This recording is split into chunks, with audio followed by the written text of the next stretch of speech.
Hit TV అభిమాన ప్రేక్షకులకు స్వాగతం. నేను మీ నాగేంద్ర కుమార్. ఇప్పుడే దుల్కర్ సల్మాన్, రాణా దగ్గుబాటి అండ్ సముద్రకని, భాగ్యశ్రీ బోర్సే యాక్ట్ చేసిన కాంతా సినిమా ఇప్పుడే చూసి వచ్చాను. ఈ సినిమా గురించి చెప్పాలంటే రెగ్యులర్గా ఈ మధ్య ఫ్యాంటసీలు, హారర్స్ ఇలాంటి కైండ్ ఆఫ్ ఫిల్మ్స్ కన్నిటికీ కూడా ఒక కామెడీ, ఎంటర్టైన్మెంటు, హారరు ఈ రకరకాల అదర్ ఎలిమెంట్స్లో సినిమాలు అంటే అన్ని లాంగ్వేజెస్లోని అలాగే ఉన్నాయి. కాబట్టి అలాంటి ఆడియన్స్ని కూర్చోపెట్టి ఇలాంటి సినిమాని చూపించి ఒప్పించడం చాలా కష్టతరమైన విషయం అని నాకు అనిపించింది. ఎందుకంటే ఈ సినిమా ఒక ఆర్ట్ ఫార్మ్ కంప్లీట్గా చాలా ఆర్టిస్టిక్గా డిజైన్ చేశారు. చాలా ఆర్టిస్టిక్గా అంటే ఒక లైటింగ్ కావచ్చు, కెమెరా వర్క్ కావచ్చు, మ్యూజిక్ బ్యాక్గ్రౌండ్ స్కోర్స్ కావచ్చు అండ్ పెర్ఫార్మెన్సెస్ కావచ్చు, ఆ పీరియడ్ ఇంపాక్ట్ తీసుకురావడానికి చేసిన సెట్ వర్క్స్ కావచ్చు, ఇవన్నీ కూడా కంప్లీట్గా షేర్ ఆర్ట్ ఫామ్ కాంతా సినిమా. దీనిలో మనం ఫైట్లు, డషములు అలాంటివన్నీ ఎక్స్పెక్ట్ చేసి మాత్రం సినిమాకి వెళ్ళకూడదు. అలాగే వెళ్ళిన వాళ్ళకి మాత్రం ఈ సినిమా 100% వర్కౌట్ అవుతుంది. ఇది ఎలాంటి వాళ్ళకంటే ఒక సినిమా లవర్స్కి, ఒక సినిమాని సినిమాగా ప్రేమించగలిగి ఒక జనరల్ ఆడియన్స్లో కూడా ఈ కైండ్ ఆఫ్ టేస్ట్ ఉన్న ఆడియన్స్ చాలామంది ఉంటారు. అలాంటి ఆడియన్స్కి ఈ సినిమా 100% మంచి ఫీల్. కాకపోతే ఏంటంటే సినిమా ఇది ఒక డైరెక్టర్ సెల్వమణి సెల్వరాజు రాసుకున్న కథలో కథ.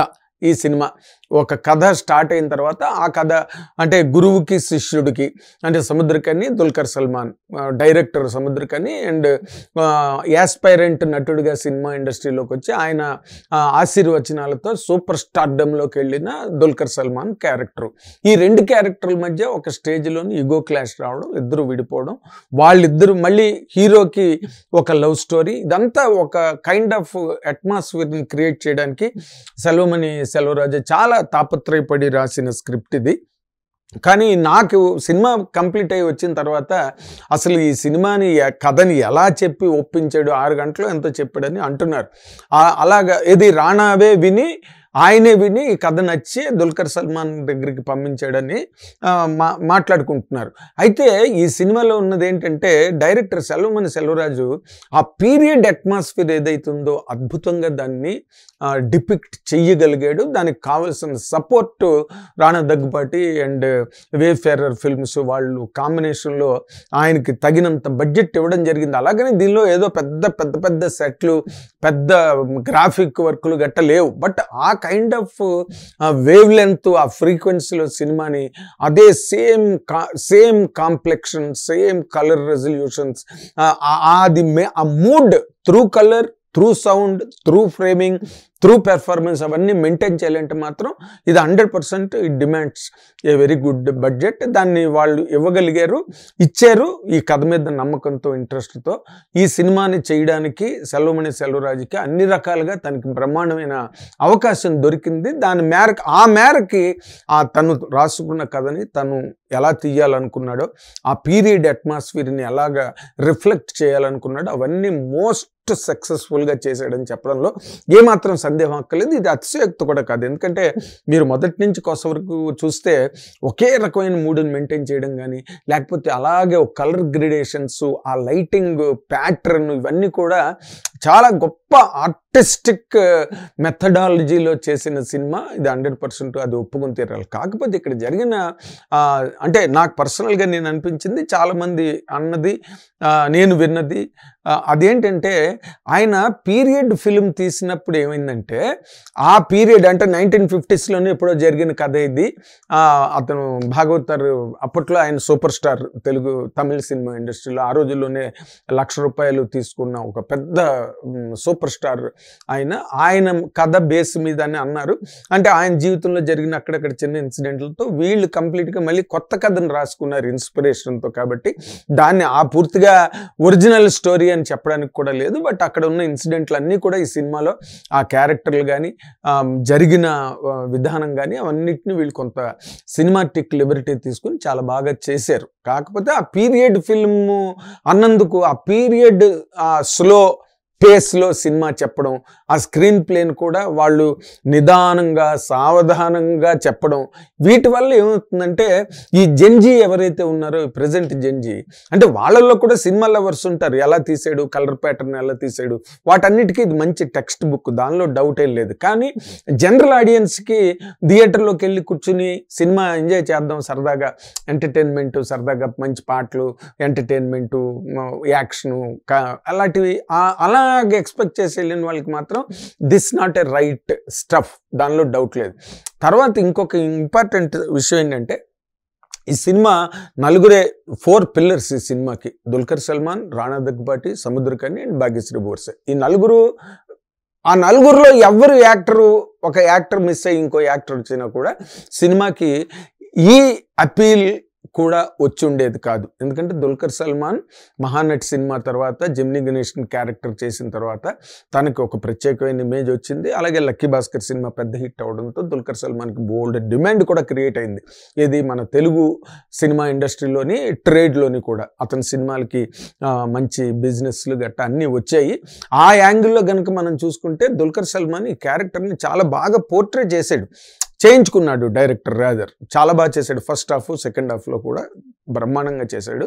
అండ్ సముద్రకని అసలు ఎక్సలెంట్ మెచ్యూర్డ్ పెర్ఫార్మెన్స్, మొదటి నుంచి ఆఖరి వరకు కూడా ఒక గురువు, లేకపోతే ఒక సీనియర్ డైరెక్టర్ ఎలా ఉండేవారు ఆ రోజుల్లోనే, ఒక కేవీ రెడ్డి గారు వాళ్ళు ఎలాగైతే గంభీరంగా ఎన్టీ రామారావు గారు లాంటి పెద్ద యాక్టర్స్ని కూడా మిస్టర్ రామారావు అని మాట్లాడే ఒక విక్టరీ మధుసూదన్ రావు గారు కానీ, ఆదుత్ సుబ్బారావు కానీ, వీళ్ళందరూ ఎలా గంభీరంగా ఆ రోజుల్లో ఉండేవారో ఆ గంభీరతని సముద్రకని చాలా గొప్పగా మెయింటైన్ చేశాడు ఆఖరి వరకు. అంటే ఆ క్యారెక్టర్ని డైరెక్టర్ అలా రాసుకున్నాడు, దాన్ని పర్ఫెక్ట్గా అలా కట్ చేయగలిగాడు. దానికి తగ్గట్టుగా సముద్రకని గారు బ్రహ్మాండంగా చేసాడు ఈ సినిమాలో పెర్ఫార్మెన్స్ మాత్రం. తర్వాత భాగ్యశ్రీ బోర్సే అంటే మనకి ఎంత కాదు, మనం దీన్ని కొత్తగా మనం చూద్దాం అనుకున్నా ఆ మహానటి గ్లింప్సెస్, ఆ మహానటి ఇంపాక్టు, ఆ మహానటి ఇన్ఫ్లుయెన్స్, అందులోని ఎలాగైతే ఆ హీరోయిన్ని ఎలాగైతే మనం చూసామో ఇందులో కూడా ఈ భాగ్యశ్రీ బోర్సే ఆ లక్షణాలు కానివ్వండి, లేకపోతే ఆ టేకింగ్ ఇంపాక్టు అవన్నీ కూడా బాగా కనిపిస్తాయి. అమ్మాయి ప్రెజెన్స్, కొత్త క్యారెక్టర్ దొరికింది. It was very good for her in fact. ఎందుకంటే ఆ అమ్మాయి ఎంత మంచి పెర్ఫార్మరు, ఎంత బాగా చేయగలదు. అమ్మాయికి 2 ఫ్లాప్లు ఉన్నాయి గతంలో. బట్ ఈ సినిమా రావడం అన్నది చాలా పెద్ద మౌంట్ భాగ్యశ్రీకి, ఇలాంటి క్యారెక్టర్ దొరకడం అన్నది. అండ్ ఈ ముగ్గురి గురించి చెప్పాను కదా, అంటే తమిళ్ రివ్యూస్, తమిళ్ పబ్లిక్ టాక్లో విన్నాను. ఎందుకంటే వాళ్ళు నాన్ తమిళ యాక్టర్స్ని వాళ్ళంత ఆడియన్స్ కూడా మెచ్చుకోరు. వాళ్ళు ఎంతసేపు దుల్కర్ సల్మాను, సముద్రకని, భాగ్యశ్రీ బోర్సే గురించి అక్కడక్కడ మాట్లాడుతున్నారు. కానీ వాళ్ళు ఎక్కడ రాణా దగ్గుపాటి గారి గురించి మాత్రం వాళ్ళు ఏ పబ్లిక్ టాక్లో ఏ ఆడియన్స్ కూడా మాట్లాడలేదు. కానీ సెకండ్ హాఫ్కి వచ్చేసరికి ఆ మర్డర్ జరిగింది.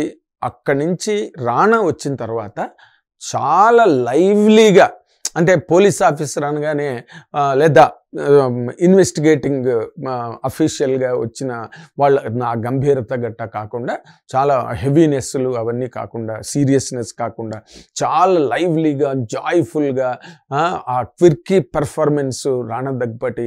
ఎందుకంటే మనకి రాణా దగ్గుపాటి అనగానే బల్లాల దేవుడు అవన్నీ గుర్తొస్తాయి. అండ్ తను చేసిన క్యారెక్టర్స్ అవన్నీ మనకి నేనే రాజు నేనే మంత్రి క్యారెక్టర్లు ఇలాంటివన్నీ గుర్తొస్తాయి గట్టిపాటు. వాటి అన్నిటికీ డిఫరెంట్గా రాణా దగ్గుపాటి చాలా అంటే మోస్ట్ లైవ్లీగా చేయడంలో మాత్రం ఆ పెర్ఫార్మెన్స్ రాణాది కనుక లేకపోతే సెకండ్ హాఫ్ కొంచెం భరించడం కష్టమే. ఎందుకంటే ఫస్ట్ హాఫ్ కథని చెప్పడం, కథని ఎత్తుకోవడం దగ్గర కథ బాగా రన్ అయింది ఫస్ట్ హాఫ్లో 100%. అండ్ ఇంటర్వల్ బ్లాక్ ఎప్పుడైతే హీరోయిన్ని మర్డర్ చేసే సీన్ ఉందో, కాల్ చేసే సీన్ ఉందో, ఆ సీన్ దగ్గర ఇంటర్వ్యూలు ఇచ్చారు. అప్పటి వరకు సినిమా టేకింగ్ చాలా బాగా నడిచింది. సెకండ్ హాఫ్కి వచ్చేసరికి ఏమైందంటే ఈ ఇన్వెస్టిగేషన్లోకి వెళ్ళినప్పుడు ఈ స్లో పేస్ ఏదైతే ఉందో ఆ ఇన్వెస్టిగేషన్కి స్లో పేస్కి మ్యాచ్ కాల. బట్ అలాంటి సిచ్యువేషన్లో కూడా రాణా దగ్గుబాటి 100%గా ఆ క్యారెక్టర్ని అద్భుతంగా పండించాడు అని చెప్పడంలో ఏమాత్రం కూడా మనం వెనుకాడనక్కర్లేదు. మంచి ఫెంటాస్టిక్ పెర్ఫార్మెన్స్ రాణాది ఈ సినిమాలో మాత్రం. నేను ఇందాక చెప్పినట్టుగా దుల్కర్ గురించి చెప్పనక్కర్లేదు. దుల్కర్ అసలు కంప్లీట్గా he he's completely taken advantage of that character and exploited it to the last point అంత బాగా చేశాడు దుల్కర్ సల్మాన్. ఆ డిగ్నిటీ, ఆ పూర్వం రోజుల్లో యాక్టర్స్ ఎలా ఉండేవారు, చక్కగా ఒక ఎంజీఆర్ ఉన్నట్టుగా అలాగా చాలా బాగున్నాడు సినిమాలోని. అండ్ తన పెర్ఫార్మెన్స్ కూడా కొన్ని సీన్స్లో అయితే చాలా ఎక్స్ట్రాడినరీగా చేశాడు. అండ్ సముద్రకని గురించి మీకు ఆల్రెడీ చెప్పాను. వీళ్ళలో ఈ నలుగురిలో ఎవరు లేకపోయినా ఈ సినిమాకి ఆ వ్యూయింగ్ ఇంట్రెస్ట్ అనేది సస్టైన్ అయ్యి ఉండేది కాదు సినిమాలో. అయితే మహానటికి ఇది బయోపిక్ లాంటి కథే, కానీ మహానటిలో ఏంటంటే సావిత్రి గారి క్యారెక్టర్గా ఆవిడ సినిమా ఇండస్ట్రీలోకి రావడం, అప్పుడే మొదటే జెమినీ గణేషన్ పరిచయం అవ్వడం, అక్కడి నుంచి వాళ్ళ లవ్లో పడడం, పెళ్లి చేసుకోవడం, పిల్లలు, సంసారం. తర్వాత జెమినీ గణేషన్ ఏదో సైడ్ ట్రాక్ తీసుకున్నాడని ఈవిడ అప్సెట్ అయ్యి ఈవిడ రకరకాల డిజాస్ట్రస్ మూడ్లోకి వెళ్ళిపోయి ఆవిడ జీవితం ఎలా ఎండ్ అయిపోయి ఓ ప్రోగ్రెషన్ అనమాట. దానిలో నాన్ లీనియర్ స్క్రీన్ ప్లేకి అవకాశమే లేదు. మెగాఫిన్ స్క్రీన్ ప్లే అంటారు. అందులో ఆ శంకరయ్య క్యారెక్టర్ని వెతుక్కుంటూ వెళ్తుంటే సావిత్రి గారి క్యారెక్టర్ దానిలో రివీల్ అవ్వడం, అది వేరే స్క్రీన్ ప్లే, అది వేరే కంటెంట్. బట్ ఆ ఇన్ఫ్లుయెన్స్ కనిపించడం వల్ల ఏమవుతుందంటే అలా ఉంటుందేమో అని మనం వెతుక్కుంటాం. బట్ దీనికి ఏం ప్రాబ్లం ఏంటంటే నాన్ లీనియర్ స్క్రీన్ ప్లే అవడం వల్ల ఆ పర్ఫెక్ట్గా ఆ స్పీడ్ మెయింటైన్ అవ్వలేదు. డైరెక్టర్ ఏమనుకున్నాడంటే ఈ సినిమాని పీరియడ్ ఫిల్ము, పీరియడ్లో కథ కాబట్టి అదే పీరియడ్ పేస్. అప్పుడు సినిమాలు చాలా క్రూరమైన డిటెక్టివ్ సినిమాలు, క్రూరమైన హంతకులు వస్తున్నారు జాగ్రత్తన సినిమా వచ్చింది. ఆ సినిమా చూసినా మనకు స్లో పేస్గా మామూలుగా కుటుంబ కథా చిత్రం చూసినట్టుగానే ఉంటుంది తప్పితే ఆ క్రూయాలిటీ అన్నది రిఫ్లెక్ట్ అవ్వదు. కథలో ఉన్నదాన్ని వాళ్ళు సినిమాల్లో రిఫ్లెక్ట్ చేయలేపారు, ఎందుకంటే ఆ స్లో పేస్ వల్ల. అదే ఈ సినిమాకి ఒక రకంగా మైనస్ పాయింట్ అయింది. లేకపోతే కొంచెం స్పీడ్ స్క్రీన్ ప్లే ఉండి అండ్ క్లైమాక్స్కి వచ్చేసరికి ఏమైందంటే దుల్కర్ సల్మాన్ పెర్ఫార్మెన్స్ గురించి అని చెప్పి ఎక్కువ రాశాడు డైరెక్టర్.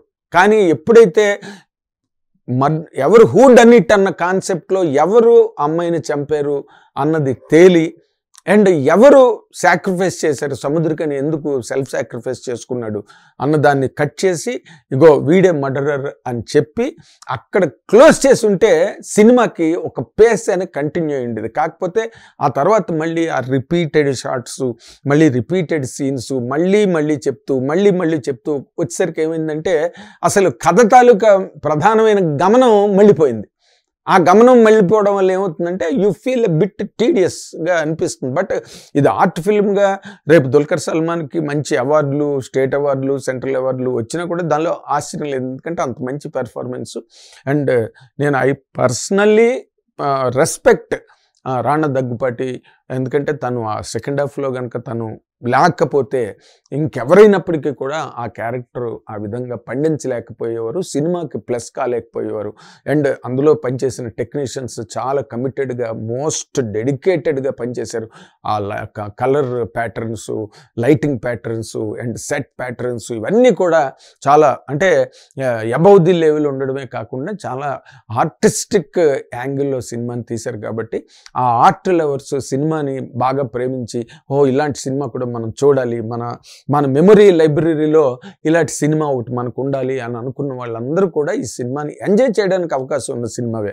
100% బోర్ కొట్టింది అన్న మాట అనడానికి వీల్లేదు, ఎందుకంటే ఆ కథని, ఆ స్క్రీన్ ప్లేని డైరెక్టర్ అలా రాశాడు. పీరియడ్ ఫిల్మ్ ఫ్రీక్వెన్సీలో ఉంటుంది ఫిల్మ్, కాబట్టి మనం దాన్ని ఆ రకంగా చూడాలి. దీంట్లోని ఆ బిల్డప్లు, ఎలివేషన్స్ ఏమి లేవు, యాజిటీజ్గా కథని రాసుకున్న విధంగా తీసాడు. కాబట్టి ఈ సినిమాని 100% ఒకసారి చూడడానికి ఏం తప్పులేదు, ఎందుకంటే మనం ఎన్నో రకాల పిచ్చి సినిమాలు చూస్తూనే ఉంటాం. అందులో this film stands completely class apart.